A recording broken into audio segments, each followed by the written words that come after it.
Toma mi mano, dame un abrazo, Jesús. Dame tu... Buen día, hermanos, bendiciones para todos. Nuevamente, como cada domingo a las 10 de la mañana les estamos acompañando. Les agradecemos mucho a ustedes que compartan este link con sus amigos, con sus familiares, para que también se unan a este culto. También les queremos decir que estamos muy contentos por todas las personas que se han unido al grupo de devocionales y reflexiones diarias, al grupo de estudios bíblicos que tenemos en Facebook y en YouTube. Estamos creciendo, el Señor nos ha bendecido y agradecemos a todas las personas que, pues, el Señor más bien está feliz con cada uno de nosotros, que sigamos compartiendo el Evangelio, ya que no nos podemos reunir físicamente, que nosotros podamos compartir el Evangelio por los medios virtuales, poderlo compartir a nuestras familias y que cada uno tenga también este tiempo de alabanza y de adoración. Como todos los domingos dedicamos este tiempo especial para el Señor y vamos a comenzar orando, dándole gracias a nuestro Padre Celestial y recordando la oración perfecta que el Señor Jesús nos enseñó mientras estuvo entre nosotros, cuando los discípulos le dijeron: Maestro, ¿cómo debemos orar? Y el Señor Jesús les responde: cuando ustedes oren, oren así: Padre nuestro que estás en los cielos, santificado sea tu nombre. Venga a nosotros tu reino, hágase tu voluntad como en los cielos, así también en la tierra. El pan nuestro de cada día, dánoslo hoy, y perdona nuestras deudas, como también nosotros perdonamos a nuestros deudores, y no nos metas en tentación, mas líbranos del mal. Porque tuyo es el reino, el poder y la gloria por todos los siglos. Amén. Señor Jesús, también venimos delante de tu altar, dándote muchas gracias por todo lo que has hecho en nuestras vidas. Primeramente te pedimos que nos limpies, que nos perdones de nuestros pecados, de nuestra maldad, Señor, de lo que nosotros hacemos cada día, Señor, que de pronto no está honrando tu nombre, Señor. Ayúdanos, Señor, y transforma cada día nuestras vidas para que seamos ejemplo en todas las cosas. Glorifícate, Señor. Te agradecemos de una manera especial, Señor. Cada domingo celebramos que tú nos redimiste, que tú nos salvaste, que tú diste tu vida, tú pusiste tu vida por amor a nosotros. Tú nos diste, Señor, la victoria. Tú venciste la muerte, resucitaste. Así que en esta mañana, Señor, queremos reconocer que no es por nuestros propios medios que nos podemos acercar ante el trono de la gracia, sino es gracias a el maravilloso sacrificio que tú hiciste por nosotros en la cruz del Calvario. Gracias te damos por esa obra maravillosa la cual nos permite llamarte Abba Padre. Y tú nos miras a través de esa sangre preciosa como si nunca hubiéramos pecado. Y por eso, Señor, nosotros nos sentimos muy felices de poder tener en nuestro corazón y en nuestro espíritu a tu Espíritu Santo morando en medio de nosotros como lo prometiste, y poder compartir el reino de los cielos con los que nos ven a cada día, con los que nos encontramos diariamente. Te doy gracias, Señor, por cada persona que cada día está ministrando a otros a través de la palabra de Dios, compartiendo tal vez los estudios bíblicos, compartiendo, Señor, una palabra de aliento. Gracias te doy por cada uno de mis hermanos, porque tú les estás usando en gran manera, Señor. Bendecimos a aquellas personas, Señor, que aportan también a este ministerio. Te ruego, Señor, que tú sigas bendiciéndoles y multiplicando aún más, Señor. Bendecimos a toda la comunidad creyente que está siguiendo estos devocionales, estos estudios bíblicos, el culto, Señor. Oramos para que tú les bendigas, Señor, y que la palabra que se está enseñando realmente haya cabida en su espíritu, Señor, y que ellos no se desvíen tras dioses ajenos, y que nosotros también responsablemente prediquemos tu palabra con temor, con amor, pero también con temblor, Señor amado, porque tú nos pedirás cuenta a cada uno de nosotros por lo que estamos haciendo con nuestros dones, nuestros talentos, con nuestro ministerio. Te doy muchas gracias, Señor, pongo en tus manos este tiempo de culto y pongo en tus manos a todas las familias que se conectan en esta mañana y que están pidiendo la bendición tuya. Glorifícate en medio de ellos, trae sanidad a los que están enfermos en el nombre de Jesús. Trae liberación, Señor, a los que tienen ataduras del enemigo en el nombre de Jesús. Suelta sus cadenas, Padre Celestial. Ministra en esta hora, Señor, a sus vidas, Señor, a sus familias, que no les falte, Señor, de tu espíritu, que es lo más importante. En el nombre de Cristo, yo oro, Señor, junto con mis hermanos que están en este momento conectados conmigo. Todos, Señor, unidos, clamamos a ti, levantamos nuestra voz en clamor a ti, rogándote, Señor, que tú estés siempre con nosotros como lo prometiste. Gracias te damos en el nombre de nuestro Señor Jesucristo. Amén y amén. Les voy a invitar a que tengamos entonces el tiempo de alabanza con esa misma actitud que usted está teniendo en este momento de adoración al Señor. Alabemos juntos al Señor.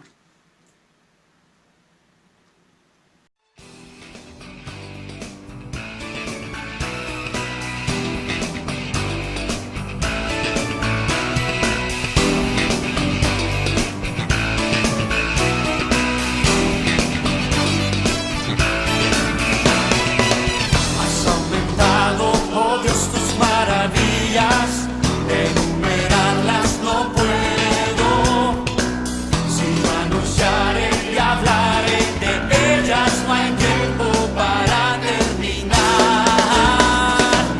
Has aumentado, oh Dios, tus maravillas, ya no puedo contarlas.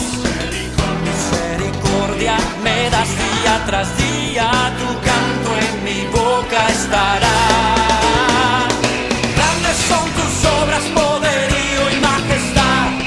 Tuyo es todo imperio, toda gloria y potestad. Grande es tu dominio, el universo lleno está en tu poder. Grande eres, grandes son tus obras, poderío y majestad. Tuyo es todo imperio, toda gloria y potestad. Grande es tu dominio, el universo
hombre, Hijo de Dios,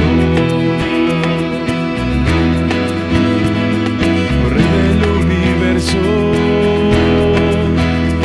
y príncipe de paz, revelándome los cielos, los misterios que me das. Señor del cielo y tierra, y el único creador, Él es el Rey de gloria, eres todo para mí. Él es el Cristo, Jesucristo, Dios poderoso, Rey de mi ser, Rey de gloria. Él es el Cristo, Jesucristo, Dios poderoso, Rey de mi ser, Rey de gloria. ¿Quién es el Rey de gloria? De poder y majestad, el sabio sin medida. Él es el Rey de amor y paz. Mi espíritu anhela de su gracia y su verdad. Él es el Rey de gloria, Hijo de hombre, Hijo de Dios, Rey del universo y príncipe de paz, revelándome los cielos, los misterios que me das. Señor del cielo y tierra, y el único creador, Él es el Rey de gloria, eres todo para mí. Él es el Cristo,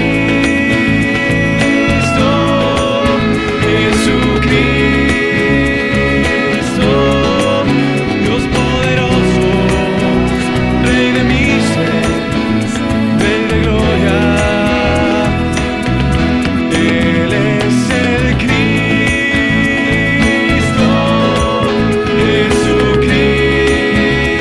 Jesucristo, Dios poderoso, Rey de mi ser, Rey de gloria. Tú eres el Rey, tú eres el Rey, tú eres el Rey, tú eres el Rey, Rey de gloria. Tú eres el Rey, tú eres el Rey, tú eres el Rey, tú eres el Rey, tú eres el Rey, Rey de gloria. Él es el Cristo,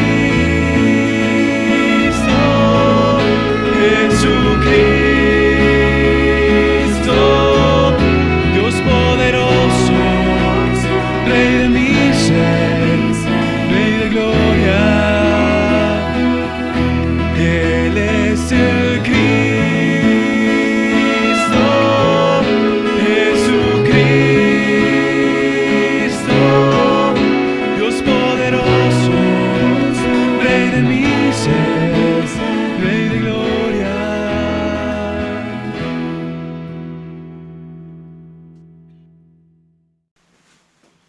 Señor, te agradecemos.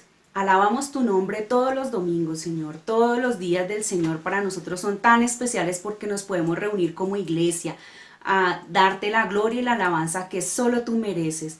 Tu nombre sea alabado y sea bendecido por los siglos de los siglos. Amén y amén. Bueno, como todos los domingos vamos a abrir la palabra del Señor en el Salmo número 145. Recordemos que siempre leemos el Salmo que tiene directa relación con lo que se va a enseñar el día de hoy. Así que lo vamos a leer con el entendimiento, prestándole atención.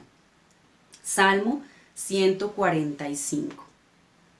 Dice: Te exaltaré, mi Dios, mi Rey, y bendeciré tu nombre eternamente y para siempre. Cada día te bendeciré y alabaré tu nombre eternamente y para siempre. Grande es Jehová y digno de suprema alabanza, y su grandeza es inescrutable. Generación a generación celebrará todas tus obras y anunciará tus proezas. Hablaré de la gloriosa magnificencia de tu majestad y de tus maravillosos hechos, de tus portentos y temibles hechos hablarán los hombres, y yo contaré tu grandeza. Proclamarán la memoria de tu gran bondad y cantarán de tu justicia. Clemente y misericordioso es Jehová, lento para la ira y grande en misericordia. Bueno es Jehová para con todos, y sus misericordias sobre todas sus obras. Te alabarán, oh Jehová, todas tus obras, y tus santos te bendecirán. Cantarán de la gloria de tu reino y hablarán de tu poder, para dar a conocer sus proezas a los hijos de los hombres y la gloriosa majestad de su reino.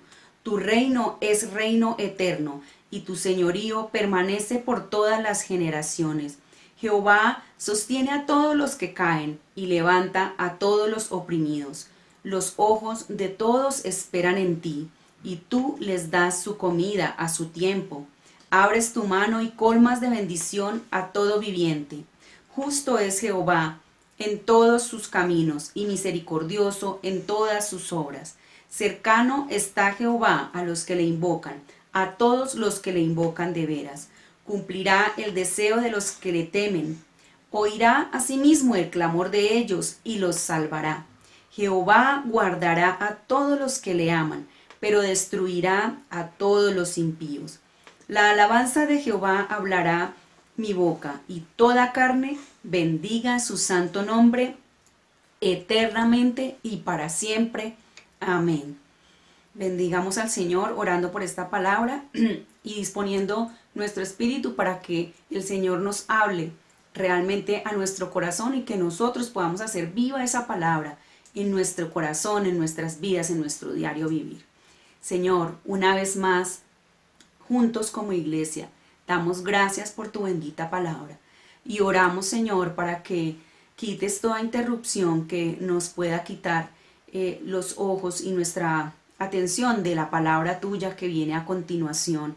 Rogamos, Señor, que tú quites todo velo de nuestros ojos, Señor. Todo lo que impida el fluir de tu Santo Espíritu, Señor, quítalo, porque nosotros deseamos ardientemente conocer más y más de tu palabra, conocerte a ti, Señor, porque no podemos adorar a quien no conocemos. Por eso queremos conocerte cada día más y poder estrechar esos lazos de amor contigo, Señor amado.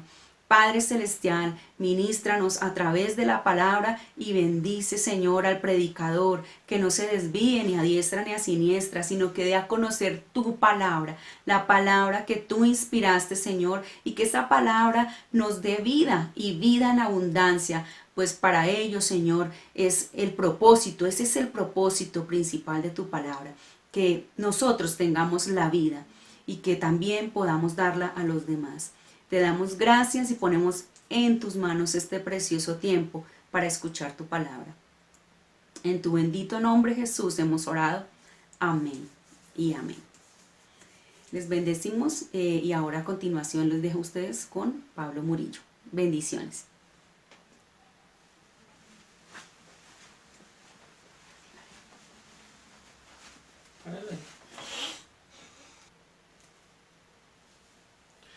Buenos días, de nuevo les damos la bienvenida a la celebración del culto dominical, a nuestra cita de los domingos donde celebramos como iglesia unidos el Día del Señor.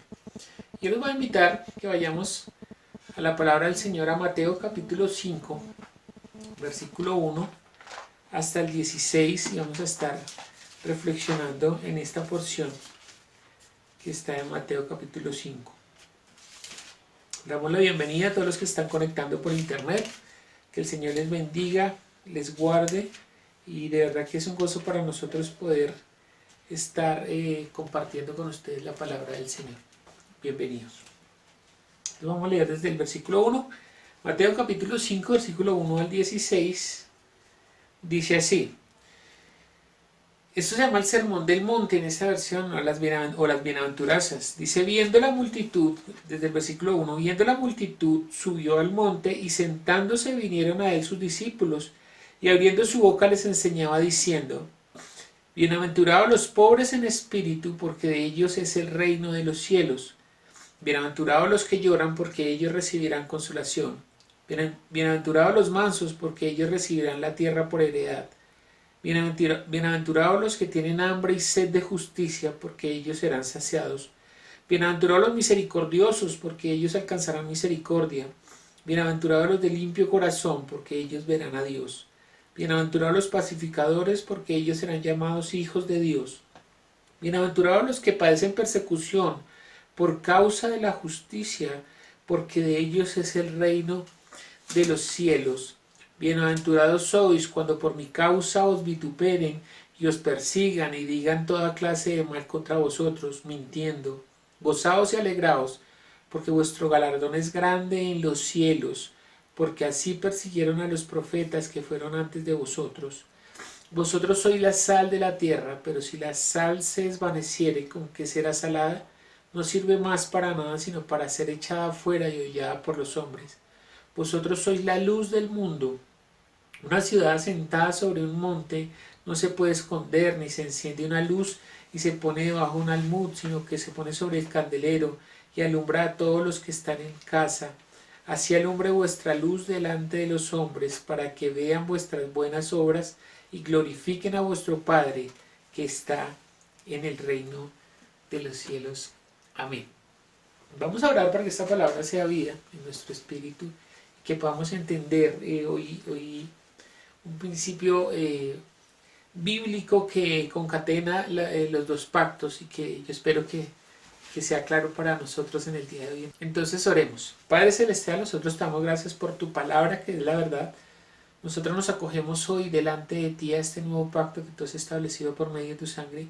Yo pido tu bendición, Señor, sobre cada uno de los que se conecta por internet, de los que anhelan conocerte, de los que anhelan cada día, Señor, tener la intimidad contigo, de estar en comunión eterna contigo, desde ahora y para siempre, Señor. Ora con poder en cada una de las familias que se conecta, Señor, que la unidad tuya sea fortaleciendo sus vínculos familiares, Señor, y que nosotros podamos ser luz en medio de las tinieblas. Ora con poder en esta mañana, que tu palabra sea vida en cada uno de nosotros. Te lo pedimos en el nombre de Jesús. Amén y amén. Bueno, nosotros hemos aprendido en estos últimos servicios, hemos visto mucho pues que la Biblia, pues que toda la Biblia ha sido inspirada por Dios, ¿no? Y que hace parte de un engranaje perfecto que muestra toda la voluntad de Dios. Desde Génesis hasta Apocalipsis es un solo tema, es un engranaje, como estábamos hablando, perfecto, en el que no se puede desligar ni el Antiguo Testamento del Nuevo ni el Nuevo del Antiguo. No se pueden desligar, no se puede desligar la ley del Evangelio, porque todo hace parte de un todo, de la voluntad de Dios. Como dijo Agustín de Hipona, el Nuevo Testamento estaba oculto en el Antiguo Testamento y el Antiguo Testamento es revelado en el Nuevo. Y esa manifestación de Agustín de Hipona pues nos muestra lo que hemos aprendido, que dice Juan 5:39, que le dice el Señor a los judíos: ustedes escudriñan las Escrituras pensando que ahí está la vida eterna, y ellas son las que dan testimonio de mí y no quieren venir a mí para que tengan vida. Pero hay un tema que entrelaza perfectamente estos dos testamentos o estos dos pactos, y es el concepto del reino de los cielos o el reino de Dios. Y pues para entender plenamente el contenido de nuestra fe, nosotros no podemos ignorar la ley, el Antiguo Testamento, ya que el Antiguo Testamento, o lo que se conoce como la ley, pues establece un marco de referencia donde se desenvolverá toda la historia, toda la vida, todo el ministerio del Mesías del que habría de venir, ¿no? Y es que en el Antiguo Testamento, desde el principio, desde Génesis, nosotros estamos viendo que Dios quiere manifestarse como un rey en medio de la creación, ¿no? En el Antiguo Testamento y desde el principio, ¿quién era el rey? ¿No? Porque a pesar de que el concepto no está marcado como tal, hablando de un reino, de un rey, pues nosotros vemos que Dios hace toda la creación y descansa en el último día. Claro que ese descanso, ese reposo, es el gozo de ver todo este reino, un reino que Él crea para su Hijo, pero también crea un reino alterno en el que crea el hombre, que es por donde va a venir el Hijo y despojarse de ser igual a Dios. Y después de que Dios establece toda esta creación, delega al hombre el manejo de esta creación. Los coloca como una suerte de administradores de todas las cosas creadas hasta ese momento, ¿no? Porque cuando crea al hombre, dice que vio Dios que era bueno en gran manera, porque había alguien a quien le podía delegar esa creación, y donde Dios mismo, Él mismo, está en el gobierno, o es como el monarca que gobierna toda esta creación. Pero esta situación cambia después de que ellos, los hombres a los cuales Dios les entrega este dominio, abdican de esa responsabilidad, le entregan ese poder a otro, que es Satanás, que les venció por medio de un engaño. Entonces ese es el problema que radica, ¿no? La crisis que se establece del hombre, es que en desobediencia al mandamiento que Dios ha establecido, ellos entregan ese poder que Dios les ha dado a ellos de gobernar y se lo entregan a Satanás. Miren lo que dice segunda de Pedro, y Pedro nos aclara ahí en la segunda carta que cuando alguien es vencido, entonces ese que fue vencido es esclavo del que le venció. Eso es lo que está diciendo ahí el apóstol Pablo en segunda de Pedro, capítulo 2, versículo 19. Dice: les prometen libertad y son ellos mismos esclavos de corrupción. Por eso, les prometen libertad y son ellos mismos esclavos de corrupción. Porque el que es vencido por alguno es hecho esclavo del que le venció. Entonces, lo que hace Satanás es esclavizarlos, y se establece como un paralelo, como un reino alterno al que Dios ya ha establecido. Y entonces lo que tiene que hacer Dios es apartar un pueblo, porque todas las naciones fueron contaminadas, establecidas bajo un reino que no era el que Dios había establecido desde el principio. Y lo que Él hace es apartar un pueblo, tomarse para sí un pueblo, apartarlo, donde Dios mismo sería su rey y ellos serían un real sacerdocio para su servicio. Es lo que hace con el pueblo de Israel, y por eso los aparta. De hecho, ese término apartar es lo que en el Nuevo Testamento se conoce como santidad. Ser santo es estar apartado para un propósito, y Dios se aparta a ese pueblo para un propósito que sería eterno, ¿no? Es por eso que este pueblo es diferente a todos los demás, y el anhelo de Dios, si usted mira en el Antiguo Testamento, es que este pueblo especial permeara a todos los otros pueblos, que los otros pueblos vieran en ese pueblo un pueblo especial y se volvieran a Él, en donde Dios era su rey. Pero pasó lo contrario.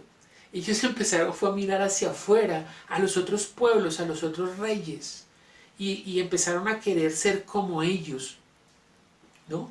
Ellos vieron que en ese entonces los pueblos tenían un sentido nómada, así como ellos, cuando Dios los saca del pueblo, los saca de Egipto, que empiezan a ser nómadas, en busca de una tierra prometida, y ellos empiezan a acampar en ciertos lugares. Pues así hacían muchos pueblos.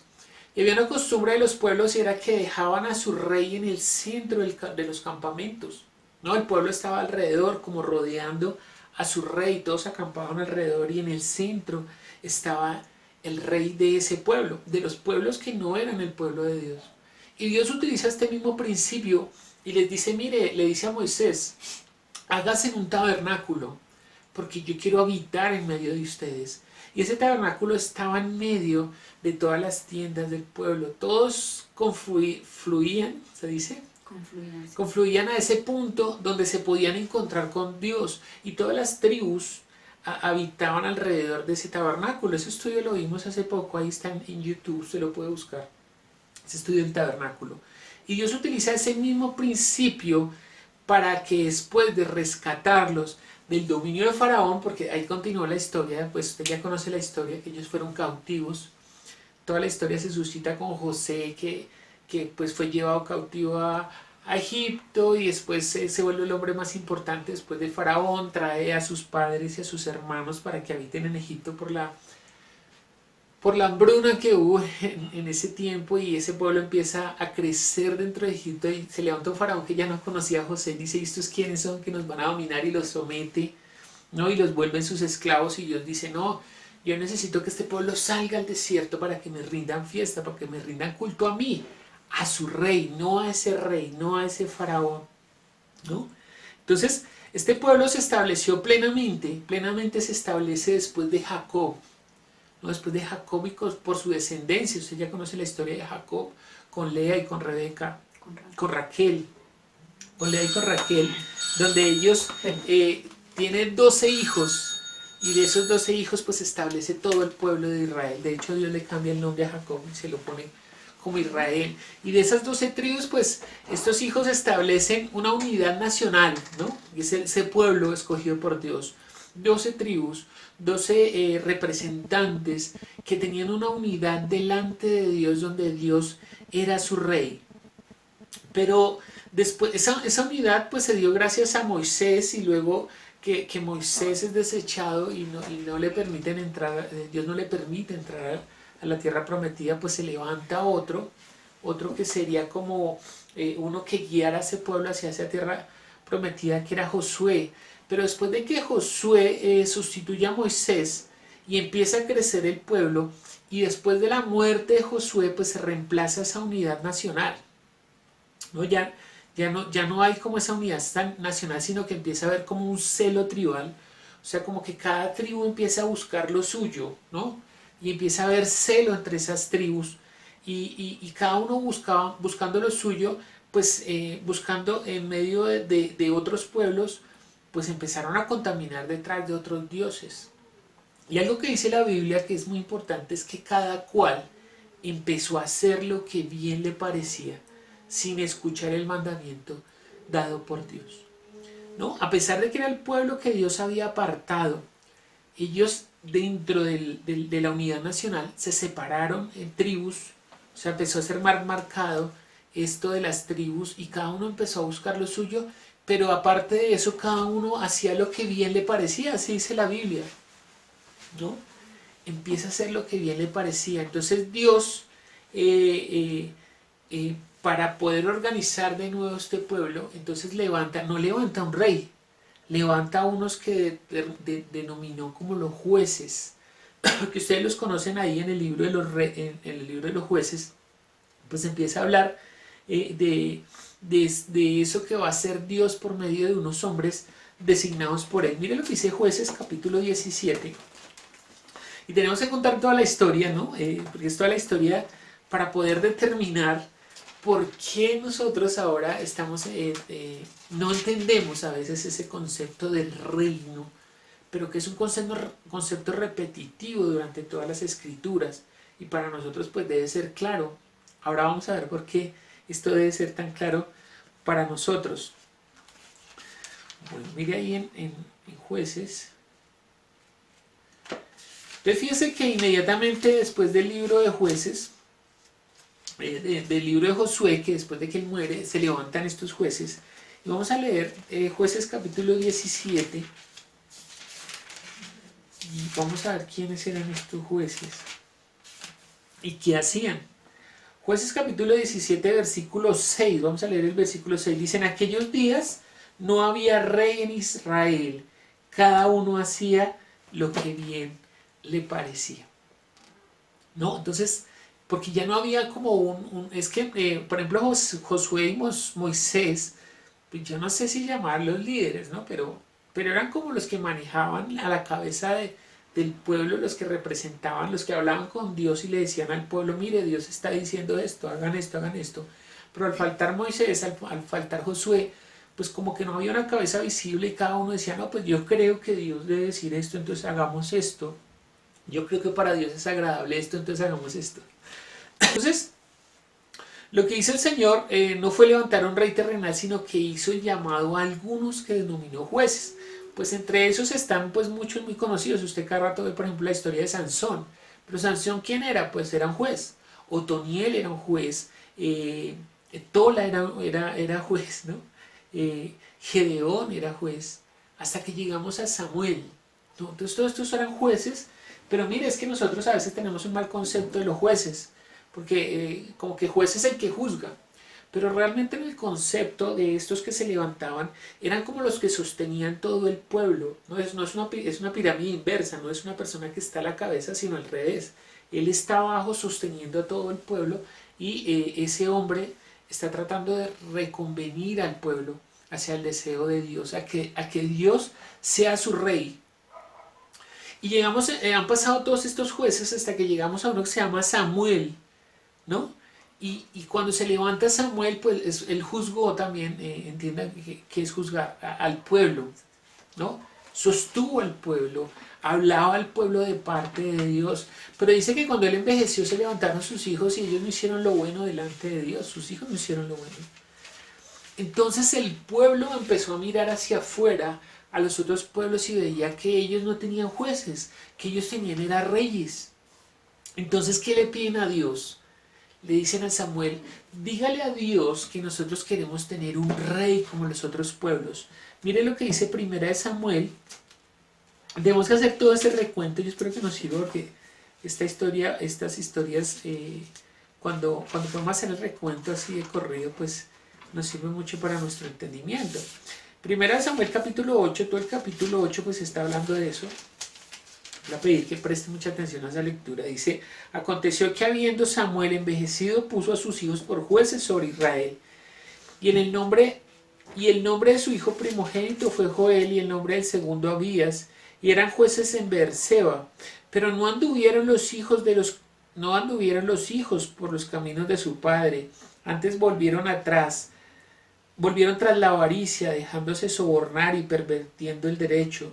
Entonces todos los ancianos de Israel se juntaron y vinieron a Ramá para ver a Samuel. Y le dijeron, he aquí, tú has envejecido y tus hijos no andan en tus caminos. Por tanto, constitúyenos ahora un rey que nos juzgue como tienen todas las naciones. Pero no agradó a Samuel estas palabras que le dijeron, danos un rey que nos juzgue. Y Samuel oró a Jehová y dijo Jehová a Samuel, oye la voz del pueblo en todo lo que te digan, porque no te están desechando a ti, sino me han desechado a mí para que no reine sobre ellos. ¿Entiende que Samuel se está sintiendo ofendido? Porque él piensa que el pueblo lo está rechazando a él como juez. Pero Dios le dice, tranquilo, no lo están desechando a usted, me están desechando a mí, porque usted no es el rey de Israel, yo soy el rey de ese pueblo. ¿Entiende ese concepto de lo que está hablando Dios durante todo el tiempo? Que Dios es el que ha querido ser el rey del pueblo, pero ellos no quieren que Dios sea su rey. Quieren que los gobierne otro rey. Y mire la advertencia que empieza a hacer el Señor ahí. Dijo Jehová, oye la voz del pueblo. Dice el versículo 8, conforme a todas las obras que han hecho desde el día que los saqué de Egipto hasta hoy, dejándome a mí y sirviendo a dioses ajenos, así hacen también contigo. Ahora pues, oye su voz, mas protesta solamente contra ellos y muéstrales cómo les tratará el rey que reinará sobre ellos. Y refirió Samuel todas las palabras de Jehová al pueblo que le había pedido rey. Dijo pues, así hará el rey que reinará sobre vosotros. Tomará vuestros hijos y los pondrá en sus carros y en su gente a caballo para que corran delante de su carro, y nombrará para sí jefes de miles y jefes de cincuentenas. Los pondrá a sí mismo a que aren sus campos y sieguen sus mieses, y a que hagan sus armas de guerra y los pertrechos de sus carros. Tomará también a vuestras hijas para que sean perfumadoras, cocineras y amasadoras. Asimismo tomará lo mejor de vuestras tierras, de vuestras viñas y de vuestros olivares, y los dará a sus siervos. Diezmará vuestro grano y vuestras viñas para dar a sus oficiales y a sus siervos. Tomarán vuestros siervos y vuestras siervas, vuestros mejores jóvenes y vuestros asnos, y con ellos harán sus obras. Diezmará también vuestros rebaños, y seréis sus siervos, y clamaréis aquel día a causa de vuestro rey que os habéis elegido, mas Jehová no os responderá en aquel día. Pero el pueblo no que habrá rey sobre nosotros, y nosotros seremos también como todas las naciones, y nuestro rey nos gobernará, y saldrá delante de nosotros y hará nuestras guerras. Y oyó Samuel todas las palabras del pueblo, y las refirió a oídos de Jehová, y Jehová dijo a Samuel: oye su voz, y pon rey sobre ellos. Entonces dijo Samuel a los varones de Israel: idos cada uno a vuestra ciudad. Entonces lo que dice el Señor, lo que hace el Señor es que va a levantar un rey ungido por él, ¿no? Dios ungió un rey y lo levanta, que se llama Saúl, y le va a dejar por tarea. Saúl no es el primer rey de Israel. No, hay uno que se levantó antes de Saúl, que se autoproclamó rey, se lo dejó como tarea. Pero el que fue ungido por Dios para ser rey fue Saúl. Y Saúl tenía el aspecto del rey que ellos esperaban, ¿no? Porque Saúl era, dice la Biblia, que el más alto de Israel le daban el hombro a Saúl, y que era de hermoso aspecto, un man grande y bonito. No como ellos querían un rey, les dio uno bonito. Pero ¿sabe qué pasó con él? Que Dios lo desechó, porque en el corazón de Saúl, él tenía un mal corazón, y fue desechado por la desobediencia, porque no hacía como Dios le decía. Y entonces Dios, ¿a quién levantó? Levantó a David, uno conforme a su corazón, dice, ¿no? Y después, ¿qué es? David se levanta, pues es como un reinado de oro para ellos, es como el reino perfecto, a pesar de que David no era perfecto, pero era como el reinado perfecto, porque David tenía mucho temor de Dios. De hecho, él tuvo la oportunidad porque Saúl empieza a seguir a David para matarlo, y David tiene la oportunidad de matar a Saúl, y no lo hace por temor a que él es el ungido, el rey que ungió Dios. Entonces él tiene mucho temor de Dios, y por eso ese reino es como un reino distinto al de Saúl. Y entonces ese reino fue al parecer muy buen reino, pero después de que se levantó David y reinó, pues después de él hubo uno que se llamó Salomón, el hombre más sabio de toda la antigüedad. Y este sabio Salomón empezó a hacer lo que dijo Dios que haría él con el pueblo, y era someterlo para trabajar como siervos, aunque era para hacer el templo y hacer su casa. No, lo sometió. Es más, dentro de las esposas de Salomón hay una egipcia. Salomón se casó con una egipcia porque él quería saber cómo era que ellos construían para construir el templo de Dios. Y con base en ese pensamiento egipcio, pues él levantó el supertemplo, levantó una casa, y para eso, pues, ¿qué tenía que hacer? Pues hacer tributar y trabajar a todo el pueblo. Todo el pueblo tenía que tributar, porque usted mire cómo era ese templo, pues recubierto de oro, con las mejores maderas, con todo lo mejor. Del oriente venían riquezas, llegaban de todo lado, y a pesar de todo, el pueblo tenía que tributar y tenía que trabajar como esclavos para levantar su casa, ¿no? Parecido con lo que hizo Faraón con ellos. Pero la cereza del pastel de los reinados no fue Salomón, porque aunque Salomón hizo eso con ellos, él lo hizo con mucha sabiduría y la gente lo hacía con gozo. Hay un punto en el que dice: ya no traigan más, porque ya tenemos suficiente para construir el templo, ¿no? Pero la cereza en el pastel es el hijo de Salomón, uno que se llamó Roboam.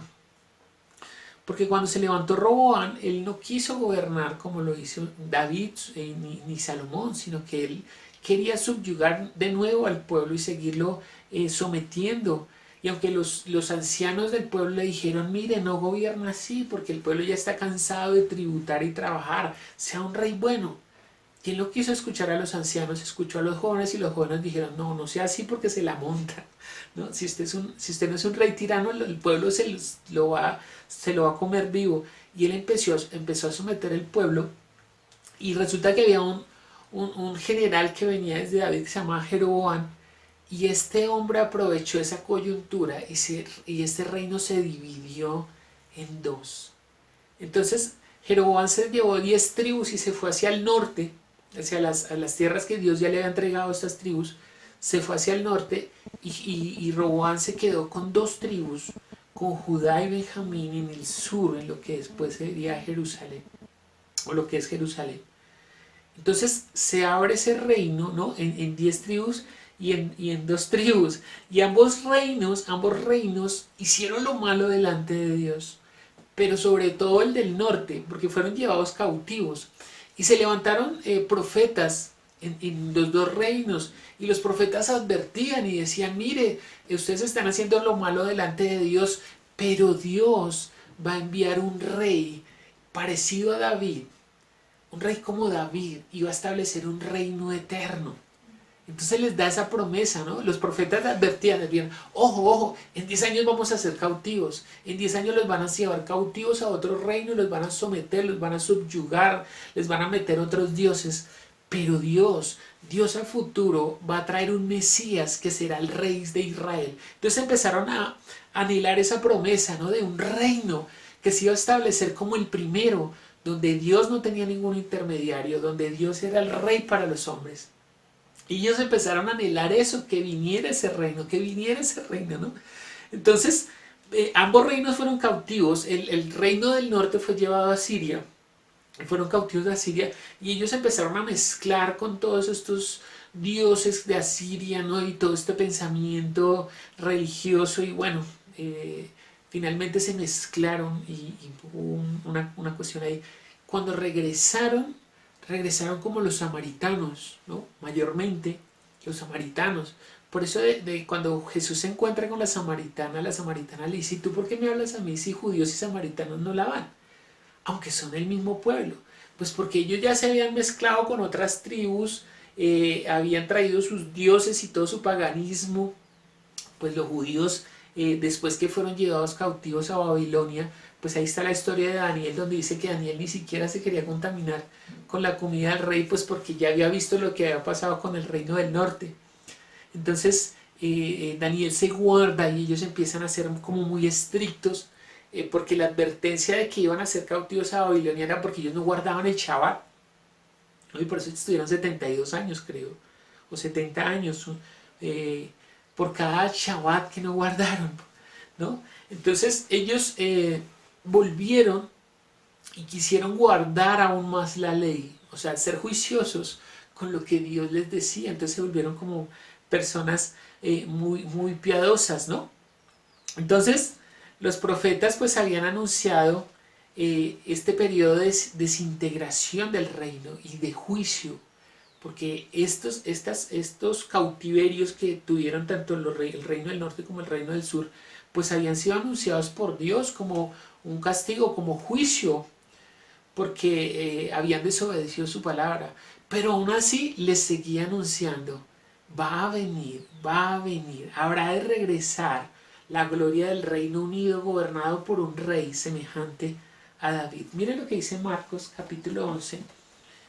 Y yo no sé si estoy siendo claro con este tema, porque es necesario mirar cómo ese hilo conductor, que es un rey y un reino, vienen desde Génesis y terminará en Apocalipsis.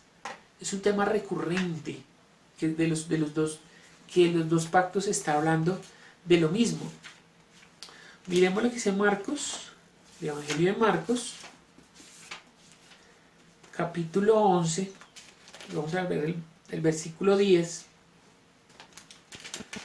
Capítulo 11, versículo 10 dice, bendito el reino de nuestro Padre David, que viene, hosana en las alturas, ¿no? Está hablando de la entrada triunfal. ¿Sí, Marcos? Marcos capítulo 11, versículo 10.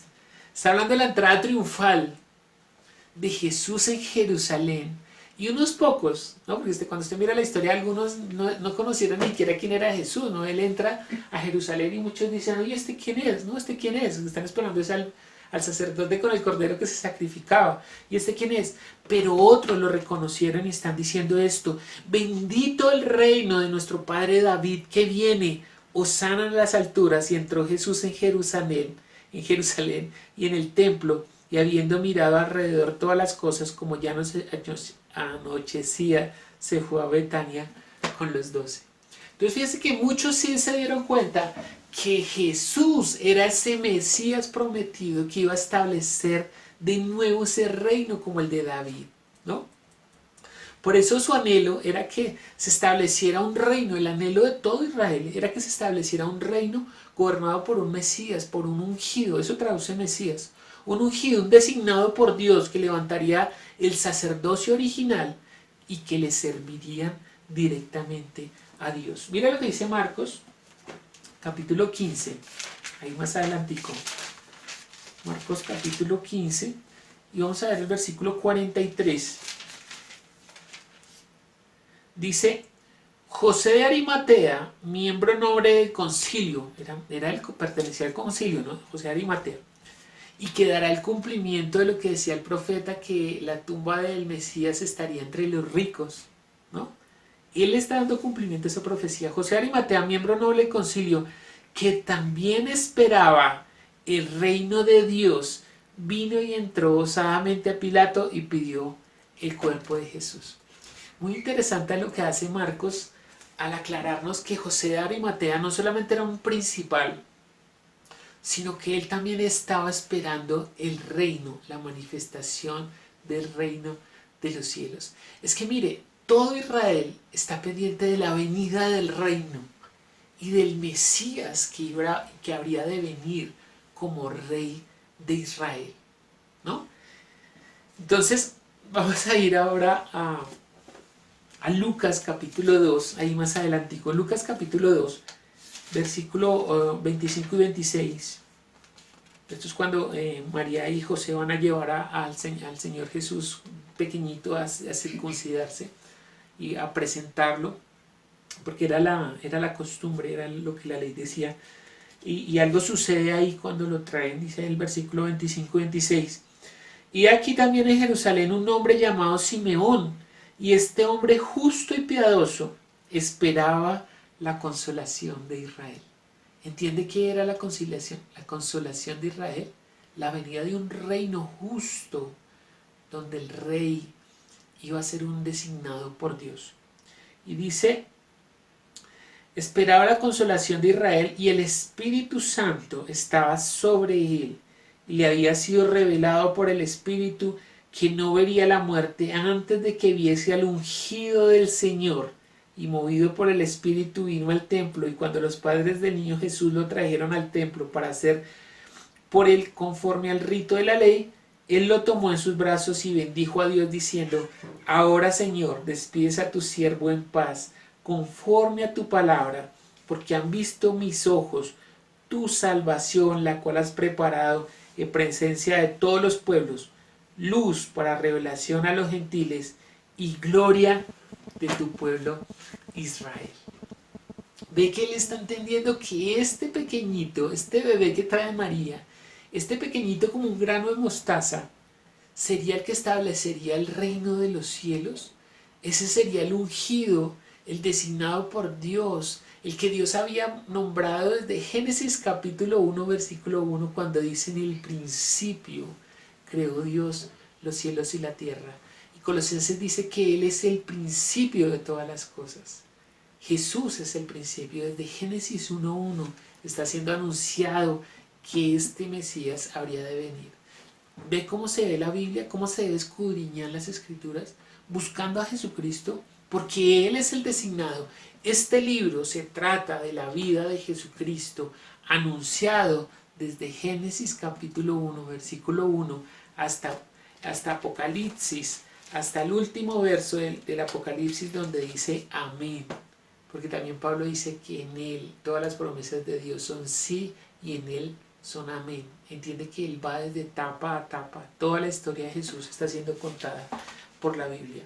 Y todos los profetas, tanto los que estaban en el norte, ¿no? Porque después usted va a ver que hay rey del norte, rey del sur, hay profetas del norte, profetas del sur. Todos los profetas, tanto los del norte como los del sur, hacían este anuncio: ha de venir, ha de venir. Y se anunció ¿hasta cuándo? Hasta Malaquías. Malaquías, el último de los profetas del Antiguo Testamento. No, mentira, ese no es el último de los profetas y vamos a ver por qué. Pero después de que murió Malaquías, hubo un silencio de 400 años. Es decir, cuando usted pasa la hoja de Malaquías a Mateo, ¿no? Porque uno pasa, pues normalmente hay una hoja de diferencia ahí, ¿no? Que dice Nuevo Testamento. Entonces hay una hoja que separa los dos testamentos. Pero entre Malaquías capítulo 4, versículo 6 y Mateo 1:1 han pasado 400 años. Eso es mucho tiempo. Tanto tiempo que ellos mismos quisieron levantar un sacerdocio que ellos pensaron que era el que Dios estaba anhelando, porque Él se tardaba demasiado. Por eso levantaron una forma de sacerdocio, levantaron una religión para agradar a Dios, porque se tardaron. Es que 400 años es mucho tiempo, ¿no? De aquí a hace 400 años, en 1600, pues imagínense. Creo que ni siquiera apenas llevamos 200 años de haber descubierto América, ¿no? Entonces, pero pasados esos 400 años, ¿qué pasó? Después de esos 400 años, ¿cómo empieza el Nuevo Testamento? Pues enviando un profeta, el último de los profetas. Uno que sería como Elías, anunciado por Malaquías, ahí en Malaquías capítulo 4, miren lo que dice el versículo 4 y 5 de Malaquías 4, dice: acordaos de la ley de Moisés, mi siervo, el cual encargué en Horeb ordenanza y leyes para todo Israel. He aquí, yo envío el profeta Elías antes de que venga el día de Jehová, grande y terrible. Él hará volver el corazón de los padres hacia los hijos y el corazón de los hijos hacia los padres, no sea que yo venga y hiera la tierra con maldición. ¿Quién es este Elías? ¿Quién es este Elías que vendría a abrir el camino del Mesías antes de que venga el día de Jehová? ¿Quién es este Elías? Pues mire lo que dice Mateo, y aquí vamos a empezar a meter mucho con Mateo. Mateo capítulo 11. Mateo capítulo 11, versículo 12. Mateo capítulo 11, versículo 12 hasta el 15. Dice: desde los días de Juan el Bautista hasta ahora, el reino de los cielos... Sufre violencia. me perdí. Sufre violencia y los violentos lo arrebatan. Otra vez 12. Desde los días de Juan el Bautista hasta ahora el reino de los cielos sufre violencia y los violentos lo arrebatan. Porque todos los profetas y la ley profetizaron hasta Juan. Y si queréis recibirlo, él es aquel Elías que había de venir. El que tiene oídos para oír, oiga. Lo que está diciendo Jesús es que Juan el Bautista es ese Elías que había de venir a abrir el camino del Mesías, como lo había profetizado 400 años antes Malaquías, ¿no? Y dice, y por eso el último de los profetas del Antiguo Testamento es Juan el Bautista, porque dice, todos los profetas y la ley profetizaron hasta Juan. O sea, Juan es un profeta del Antiguo Pacto. La virtud que tiene Juan es que es un Elías, uno como Elías, no es que sea Elías, ¿no? Porque hay unas teologías que dicen que Elías vino, que Dios se lo llevó en unos carros de fuego y volvió como Juan el Bautista. Jesús no está diciendo que sea la reencarnación de Elías, ¿no? Dice que sea Elías que haya regresado, sino que es uno como Elías, como profeta Elías, sujeto a pasiones también. Y él es el que le habría de abrir el camino al Mesías. ¿Y cuál es el mensaje que trae este profeta? Que es diferente a todos, ¿no? Como en Plaza Sésamo, uno de estos profetas no es como los otros. ¿Cuál es el mensaje que trae el profeta? ¿Cuál es el mensaje que trae el profeta? Mateo capítulo 3. Miren que de aquí en adelante vamos a mirar tanto a Mateo, porque Mateo, que es judío, ¿no? Porque Mateo es un recaudador. Ya hemos hablado un poco de quiénes son los recaudadores de impuestos, que son los más odiados en Israel. Pero a pesar de que es recaudador, él es judío. de este pueblo, y por eso Mateo nos habla tanto en este sentido del reino, porque ellos entienden este concepto del reino. Esto no es ajeno para ellos. ¿Sabe qué es ajeno para ellos? Entender cómo se entrama ese reino. No, porque le dice a Nicodemo, Jesús le dice a Nicodemo, te es necesario nacer de nuevo para entrar en el reino de los cielos. ¿Qué es lo que cambia Jesús en su pacto? La forma de acceder al reino. ¿Y cuál es el mensaje que está trayendo este profeta? Mateo capítulo 3, versículo 1 y 2. En aquellos días vino Juan el Bautista, ya entendemos que Juan el Bautista es el Elías que había prometido Malaquías. Vino Juan el Bautista predicando en el desierto de Judea y diciendo, ojo porque ese es el mensaje clave de la reflexión de hoy, arrepentíos porque el reino de los cielos se ha acercado. Arrepiéntanse porque el reino de los cielos se ha acercado. Y hace el llamado a todo el pueblo. Arrepiéntase. A los designados, a los elegidos por Dios para ser su pueblo, los está llamando al bautismo. Al bautismo. Pero este bautismo es diferente al bautismo que Jesús le va a encomendar a sus discípulos. Hay una prédica que se llama, hablamos del, no sé si está grabado, ahora no me acuerdo, donde hablamos de los bautismos. La Biblia no solamente habla de un bautismo, habla de seis, me va a entender.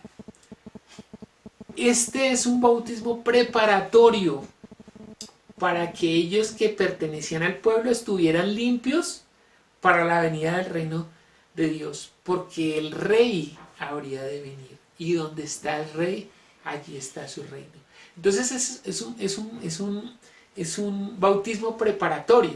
Es que había un problema con ellos, y es que antes de que Juan el Bautista se levantara bautizando, ¿no? Había un bautismo que se llamaba el bautismo del prosélito.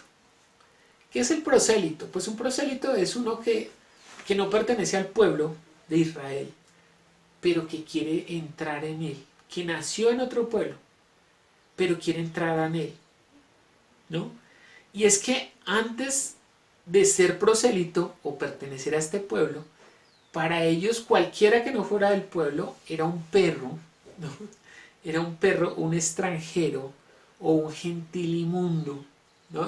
Ya hemos hablado acerca de la inmundicia, ¿no? Los 2 miércoles pasados hablamos de la inmundicia y del arrepentimiento. Es muy importante entender estos conceptos, porque para ellos eran inmundos, o sea que no pertenecen a este pueblo. Ustedes están ajenos a que Dios sea su rey, porque ustedes tienen sus reyes allá. Entonces no se mezcle con nosotros. Entonces ellos tenían un bautismo llamado el bautismo del prosélito, y era que ellos sí tenían necesidad de limpiarse, porque son inmundos, porque son perros, porque son extranjeros. Entonces, ¿quiere pertenecer a nosotros? Bueno, circuncídese y venga y lávese. No, lávese en las fuentes de las purificaciones. Ellos tenían las fuentes para la purificación, y ese era el bautismo del prosélito. Y es que el bautismo era para ellos, que necesitaban ser limpios. Nosotros, ¿por qué si somos el pueblo escogido por Dios? ¿Entiende el conflicto que se presenta con Juan el Bautista? Pero los que se consideraban más pecadores eran los primeros que corrían a ese bautismo, ¿no? Porque entendían que necesitaban estar limpios para la venida del rey. ¿Cuál era el problema? Con los que creían que pertenecían al sacerdocio al cual el Mesías iba a venir a buscar, porque se habían apartado para él. Y eso traduce, por ejemplo, fariseo apartado, pero no el apartado de santidad, sino el apartado para no contaminarse. ¿Entiende la diferencia? Que nosotros fuimos apartados para, ojo con este término, porque después me van a decir, ese Pablo dijo que para contaminarse. Nosotros fuimos separados para ir y contaminar a otros de santidad, para que otros nos vean y vengan. No, por eso el Señor dice, no se vuelvan a ellos, sino más bien que ellos se vuelvan a ustedes. Eso es santidad. No guardarse, ¿no? La vez pasada Rubio utilizaba un símil, y es la vajilla de la abuelita. ¿No? Que la vajilla de la abuelita está apartada y no la usan nunca, ¿no? Está apartada, no, esa vajilla ¿para qué es, abuelita? No, eso es para una fecha especial. Y se murió la abuelita y nunca utilizó esa vajilla, estuvo apartada. Entonces, pero no fue santa. Aunque estuvo apartada, no fue santa. ¿Cuál vajilla es santa? La que usan todos los días. la que se desgasta todos los días, la que se rompe con el uso, la que ya está rayada, la que está esportillada. Esa es la que es santa para Dios, porque está siendo usada para su propósito. ¿Entiende que eso es lo contrario a inmundo? Inmundo es que no está cumpliendo su propósito. Y aunque estos saduceos, fariseos, todo este sacerdocio que se levantó creyendo que era el sacerdocio escogido por Dios, o sea, el judaísmo, cuando vino Jesús fue con los que más tuvo problema. Porque mire, y nosotros hemos visto que el mayor problema de nosotros, o aún de este pueblo escogido, es su pensamiento. Pensar que lo que Dios quiere es lo que yo me imagino y no lo que Él dice. Cuando Él ha sido tan claro con nosotros, cuando Él siempre ha manifestado su voluntad, en todo tiempo ha hablado. ¿No lo veíamos el viernes? En Hebreos capítulo 1, versículo 1, Dios ha hablado muchas veces y en muchas maneras. ¿Por qué Dios se ha manifestado tantas veces y de tantas maneras? Porque quiere que el hombre conozca su voluntad. Por eso le habla, para que le conozca, para que entienda cuál es su deseo. Pero para ellos que en su pensamiento creían que eran los piadosos, los apartados, pues para ellos causaba indignación irse a bautizar por Juan, porque ellos de qué se tienen que arrepentir, si son tan buenos. Y ahí entra el arrepentimiento bíblico. Es que el arrepentimiento es que aunque usted se crea limpio y bueno delante de Dios, usted también necesita ser lavado por la sangre del Cordero, porque aunque usted se crea limpio y bueno, usted también es un pecador. Y lea lo que dice Romanos capítulo 3, ¿no? Entonces, desde ese momento se ha anunciado el evangelio del reino. Entonces, fíjense que nosotros hablamos, usted predique el evangelio, pero ¿qué evangelio es el que está predicando? ¿No? El apóstol Pablo dice, ustedes predican otro evangelio, no que haya otro, sino que ustedes lo pervierten cuando ustedes le meten sus pensamientos y lo que ustedes creen que Dios quiere, y no conforme a lo que Dios ya dijo, ¿no? Entonces, uno habla del evangelio y uno cree que son estos 4 libros primeros de la Biblia, pero el evangelio, lo que empieza a predicarse desde ese momento, desde que Juan se levanta y dice arrepiéntase porque el reino de los cielos ha venido, ¿qué es lo que se ha predicado? Vea lo que dice Mateo capítulo 4. Mateo capítulo 4, vamos a leer el versículo 12.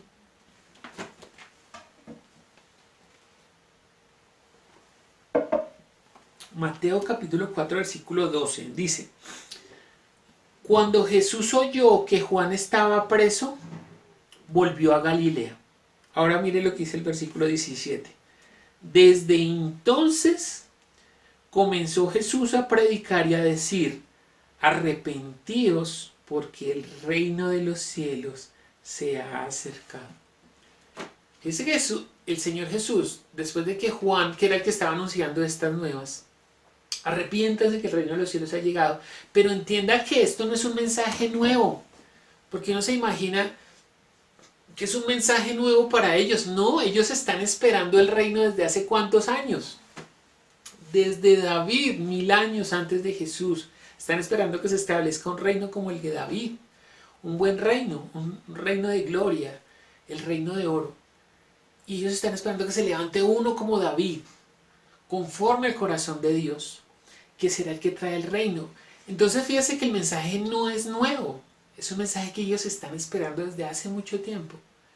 Y Juan empieza a decir: el reino de los cielos se ha acercado, el reino de los cielos se ha acercado. Es más, dice, ¿sabe que el hacha ya está puesta a la base del árbol?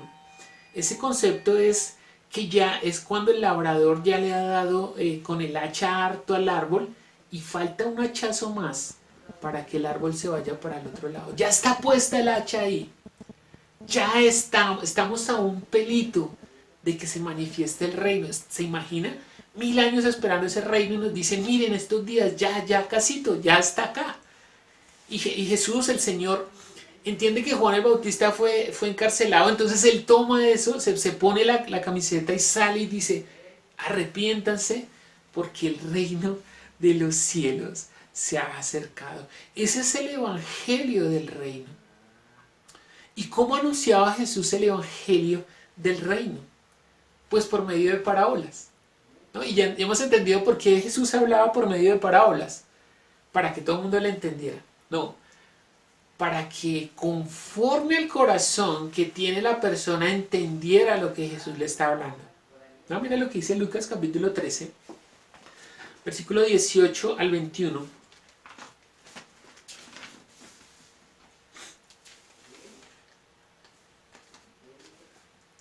Y dijo, mire cómo habla el Señor, ¿no? Y dijo, ¿a qué es semejante el reino de los cielos? ¿No? ¿A qué es semejante el reino de Dios? ¿Y con qué lo compararé? ¿Cómo hablaba el Señor? Siempre está haciendo comparaciones para que entendamos el reino. Pero fíjese que esas comparaciones o lo pueden confundir más a usted, o si usted es humilde de corazón puede recibir el reino de los cielos. Por eso hablaba por parábolas. ¿A qué comparar el reino de Dios? Es semejante, ¿estamos en cuál? En el 18. ¿A qué es semejante el reino de Dios y con qué lo compararé? Es semejante al grano de mostaza que un hombre tomó y sembró en un huerto y creció y se hizo árbol grande y las aves del cielo vinieron y anidaron en sus ramas. Y volvió a decir, ¿a qué lo compararé? Fíjense que siempre está diciendo, ¿a qué es semejante y con qué lo compararé? ¿Y con qué lo compararé? ¿A qué compararé el reino de los cielos? El reino de Dios es semejante a la levadura que una mujer tomó y escondió en 3 medidas de harina hasta que todo estuvo leudado. Uno puede leer esta porción y quedar, no, pero ¿cómo así? Pero si usted sigue escuchando al Señor y su corazón es noble, se le abre el entendimiento. Dice el Señor, mire, este conocimiento se le cerró a los sabios y entendidos y se le entregaba a los que son como niños. Y le da gracias a Dios. Gracias, Señor, porque le quitaste eso a los sabios y se lo has dado a los niños, a los que son como niños, a los que tienen el corazón moldeable, sencillo, que pueden recibir la palabra de Jesús como la verdad. Mateo capítulo 5, versículo 1. Volvamos un momento.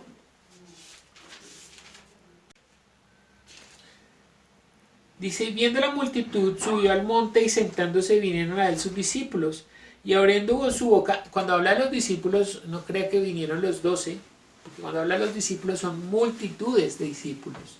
Los 12 son sus apóstoles, son muchos los que están ahí. Y abriendo su boca les enseñaba diciendo, bienaventurados los pobres en espíritu, porque de ellos es el reino de los cielos. Bienaventurados los pobres de espíritu. Me está mostrando una condición para ser bienaventurado, para pertenecer a ese reino, ¿no?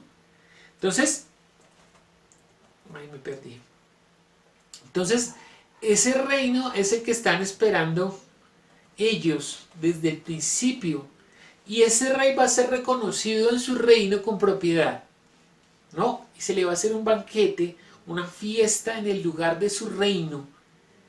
Y mire lo que dice Mateo 22 con respecto a este banquete que se va a hacer. ¿Y quiénes van a ser los que van a entrar a ese banquete?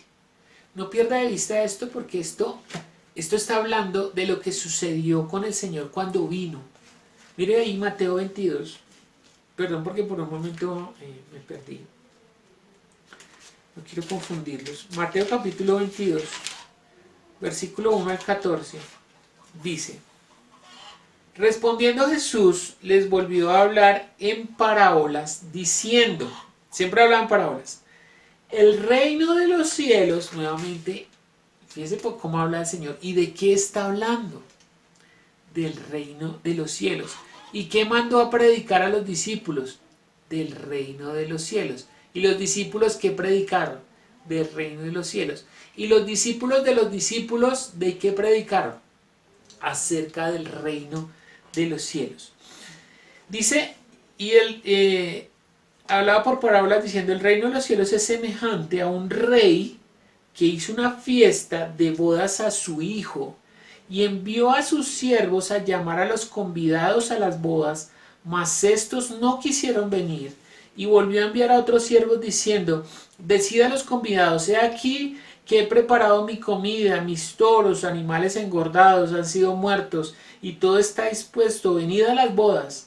Mas ellos, sin hacer esto, sin hacer caso, se fueron, uno a su labranza, otro a sus negocios, y otros, tomando a los siervos, los afrentaron y los mataron.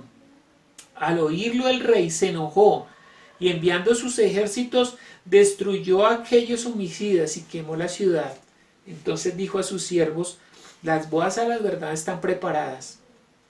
Los que fueron convidados no eran dignos. Y pues a las salidas de los caminos y llamad a las bodas a cuantos halléis.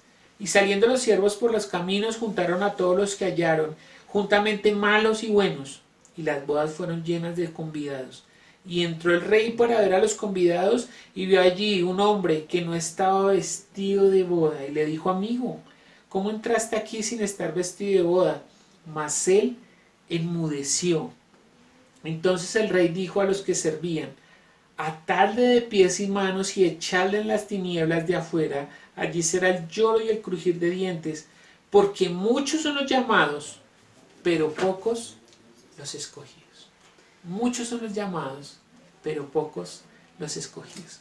Es que mire, el rey va a ser reconocido con propiedad en un banquete, en una fiesta, en un lugar que es el lugar de su reino. Si no quiere ir los convidados, está hablando de este pueblo. Entiende que este pueblo que Dios había escogido desde el principio para que recibieran el reino, cuando vino el reino no quisieron ir porque no reconocieron a su rey. Entonces los desechó, dijo no eran dignos. Entonces ahora vaya y díganle a todo el mundo que venga. Pero hay un problema, es estar vestido para esa boda. Y ahorita vamos a mirar qué es eso. Pero antes de eso, miren lo que dice Juan capítulo 1, versículo 11 y 12. Juan capítulo 1, versículo 11 y 12. Dice, no sé, pero a mí me parece tan impresionante que tantos autores, ¿no? Tantos autores en tan diferentes tiempos, desde Moisés hasta Malaquías, todos estén hablando de lo mismo. Mire usted coge a un grupo de personas de la misma generación, educados en el mismo pensamiento, a que se pongan de acuerdo en algo y no se ponen de acuerdo, es muy difícil. Pero Dios usó durante todo este tiempo a los hombres y los inspiró para que escribieran de acuerdo a su voluntad y de lo que Él habría de hacer. Y ese conocimiento solamente es recibido por los que son humildes de corazón, por los que son de un espíritu apocado. Como dice, los pobres de espíritu son los que heredarán el reino de los cielos. Juan 1, 11 al 12 dice: a lo suyo vino. ¿Qué es lo suyo? Pues todo, porque esta creación es de Él y para Él. A lo suyo vino y los suyos, o sea su pueblo, porque Él nació en ese pueblo, Él es judío, nació en la tribu de Judá, y los suyos no le recibieron. Mas a todos los que le recibieron, los que creen en su nombre, ¿qué potestad les dio? De ser llamados hijos de Dios o coherederos del reino. Porque el reino es para su Hijo amado, ¿no? El reino de los cielos es para su Hijo amado. Pero en Juan capítulo 17 dice, mire, yo me voy, en Juan capítulo 14 dice, yo me voy a preparar lugar para vosotros. Uy, impresionante. El Señor se fue a preparar lugar para nosotros, a preparar el reino para los que quieran entrar en Él, para todos. Ya no solamente para este pueblo, para el que quiera. ¿Cuál es la condición? Que esté vestido de bodas. Que esté vestido de bodas. Y voy a preparar, y ya conocen el camino. Señor, ¿cuál es el camino? Yo soy el camino, y la verdad y la vida. Y nadie viene a ese reino, el reino de mi Padre, si no es por mí.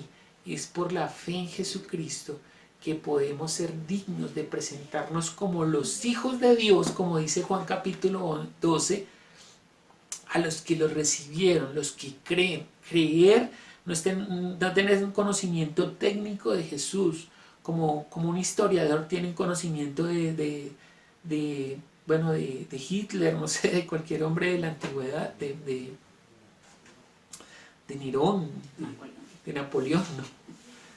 No es ese conocimiento. El viernes estamos hablando de ese conocimiento que es más allá de tener una relación íntima.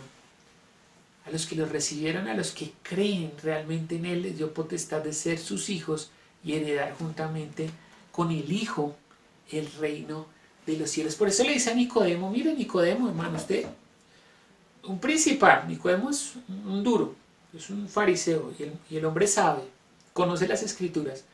Pero lo que le dice Jesús, pequeño detallito para que entres al reino, ¿no?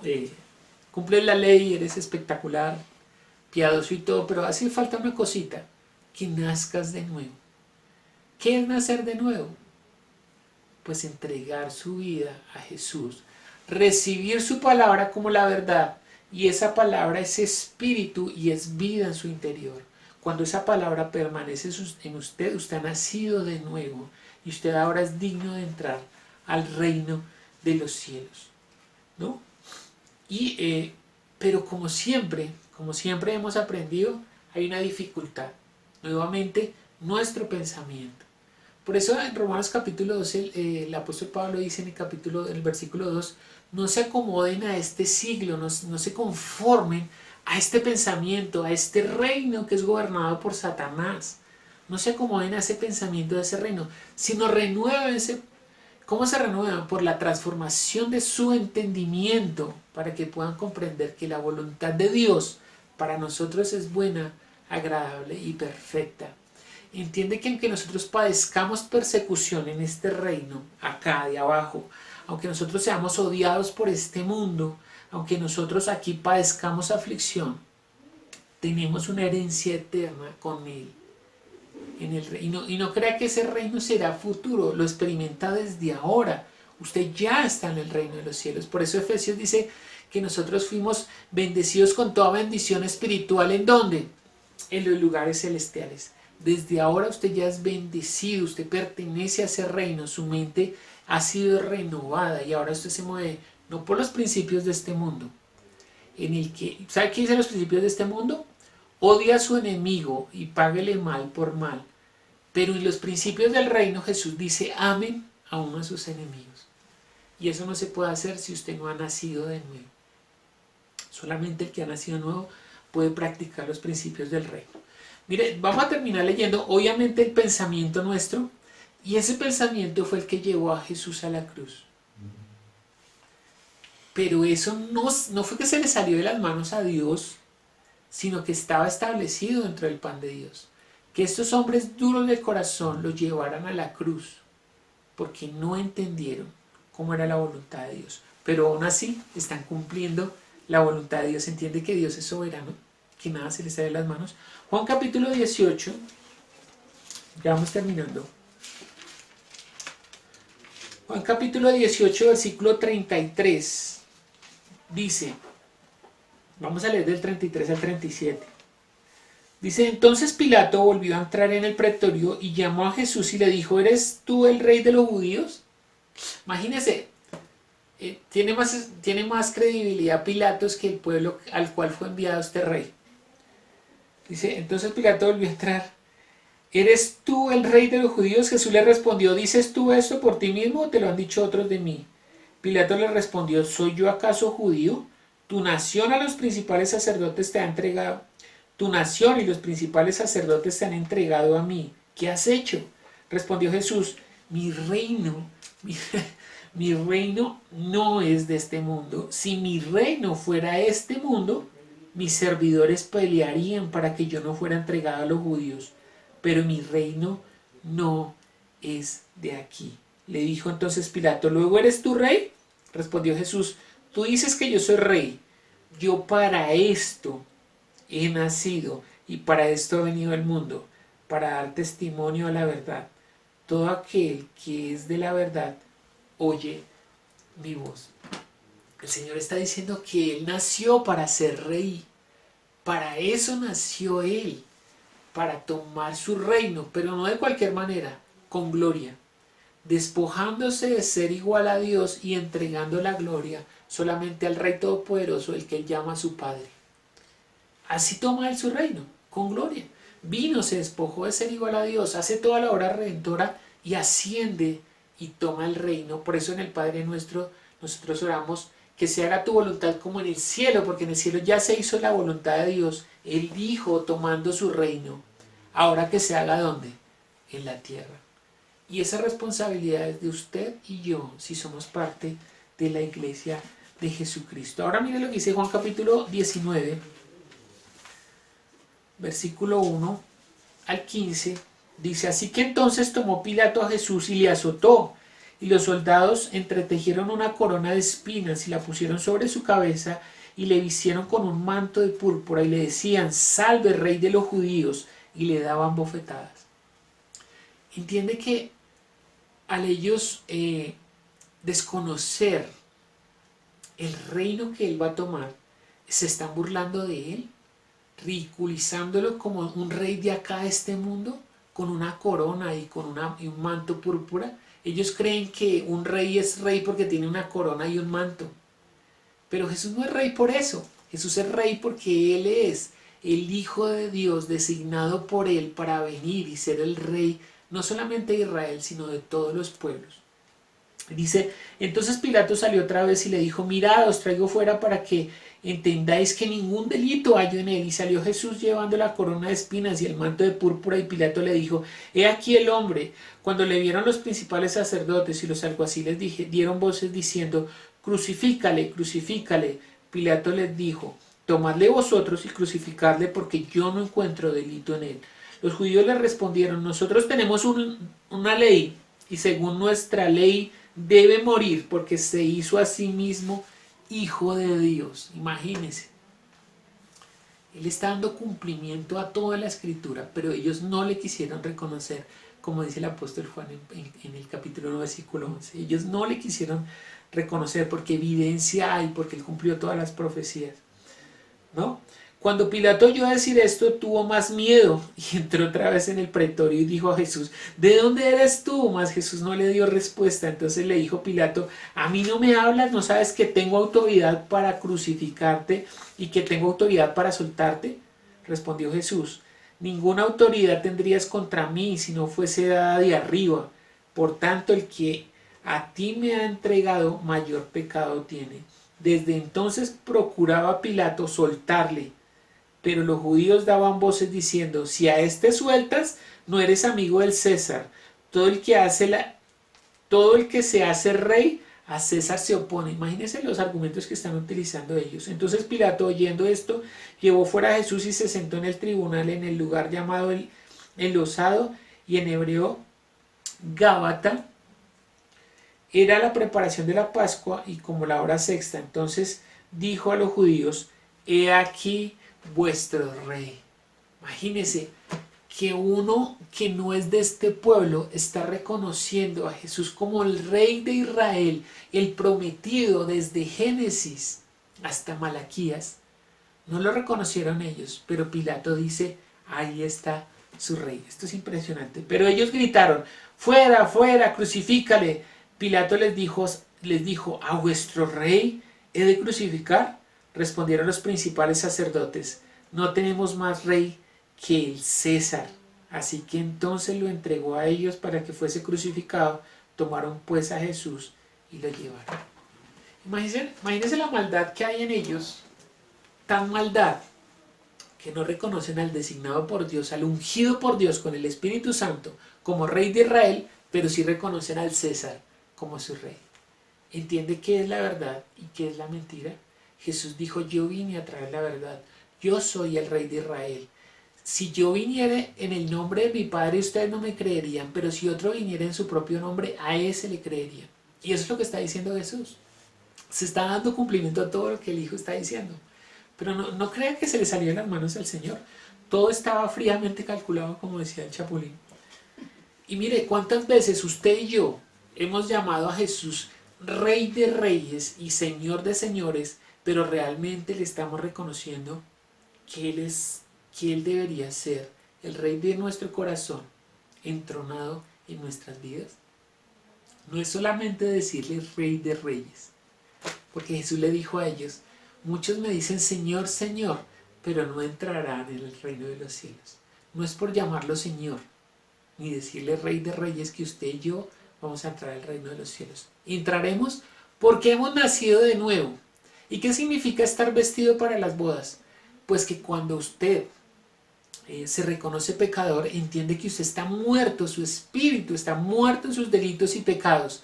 Y si usted anhela entrar hacia el reino, muerto espiritualmente, el Señor lo tomará al final de los tiempos y dirá, no estás vestido adecuadamente para las bodas de mi hijo, no eres digno, y lo echará eternamente al infierno.